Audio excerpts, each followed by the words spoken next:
ಸರ್ಕಾರಿ ನೌಕರರಿಗೆ uniform code ಅನ್ನು ಕಡ್ಡಾಯಗೊಳಿಸಲಾಗಿದೆ. ಹಾಗಾಗಿ ಅವರು ಇನ್ನು ಮುಂದಿನ ದಿನಗಳಲ್ಲಿ ಖಾದಿ ಬಟ್ಟೆಯನ್ನು ತೊಡಬೇಕಾಗುತ್ತೆ.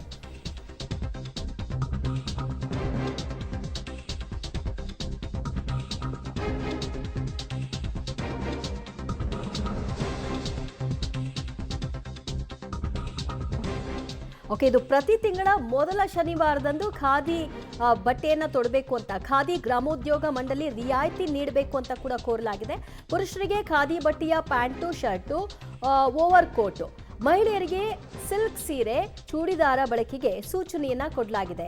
ಈ ಏಪ್ರಿಲ್ 24ರಿಂದಲೇ ಚಾಲನೆಗೆ ಬರುವಂತೆ ಸರ್ಕಾರ ಆದೇಶವನ್ನ ಪ್ರಕಟ ಮಾಡಿದ್ದು, ಇನ್ನು ಮುಂದಿನ ದಿನಗಳಲ್ಲಿ ಸರ್ಕಾರಿ ನೌಕರರು ಕಡ್ಡಾಯವಾಗಿ ಖಾದಿ ಬಟ್ಟೆಯನ್ನ ಹಾಕಬೇಕು ಅಂತ ಸಿಎಸ್ ಶಾಲಿನಿ ರಜನೀಶ್ ಸಭೆಯಲ್ಲಿ ಮಹತ್ವದ ನಿರ್ಧಾರವನ್ನ ತೆಗೆದುಕೊಂಡಿದ್ದಾರೆ. ಪ್ರತಿ ತಿಂಗಳ ಮೊದಲ ಶನಿವಾರ ಖಾದಿ ಬಟ್ಟೆಯನ್ನ ಧರಿಸಬೇಕಾಗತ್ತೆ.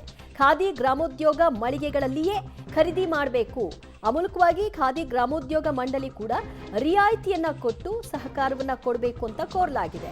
ಪುರುಷರಿಗೆ ಖಾದಿ ಬಟ್ಟೆಯ ಪ್ಯಾಂಟು, ಶರ್ಟು, ಓವರ್ ಕೋಟು, ಮಹಿಳೆಯರಿಗೆ ಸಿಲ್ಕ್ ಸೀರೆ, ಚೂಡಿದಾರ ಬಳಕೆಗೆ ಸೂಚನೆಯನ್ನ ಕೊಡಲಾಗಿದ್ದು, ಸದ್ಯ ಇದು ಏಪ್ರಿಲ್ 24ರಂದು ಚಾಲನೆಯನ್ನು ಪಡ್ಕೊಳ್ಳುತ್ತೆ. ಅಂದರೆ ಒಂದು ದಿನದ ಮಟ್ಟಿಗೆ, ತಿಂಗಳಿಗೆ ಒಂದು ದಿನದ ಮಟ್ಟಿಗೆ, ಅದು ಶನಿವಾರದಂದು ಹಾಕ್ಕೊಳ್ಳಿಕ್ಕೆ ಸೂಚನೆ.